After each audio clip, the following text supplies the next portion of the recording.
Хай өнөөдөр бүгдээрээ Poppy Playtime өнөөгөө хэрхэн утсан дээр татах аргыг мэдчих авах болно. Тэгээд ийм app байх хэрэгтэй.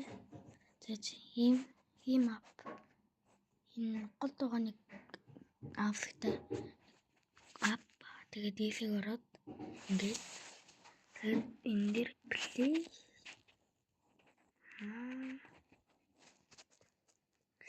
мод гэж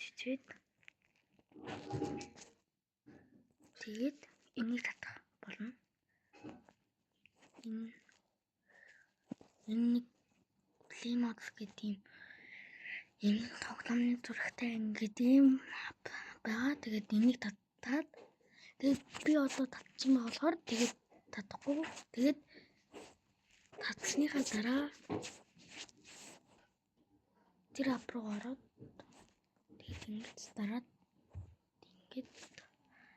тэгээд энэ дээр Poppy Playtime гэж хагаад тэгээд chapter 1, chapter 2, chapter 3 энэ маань тэгээд би одоохондоо татчихсан байгаа. Тэгээд намарчвал тэгээд татаарай. Тэгээд энэ чэнэс татах нэг ийм л арга байна да. Тэгээд бүгд болохгүй л тэгээд тийм happy mode-оос татчих болно шүү. Тэгээд дараагийн бичлэгээр уулзцгаая. Bye.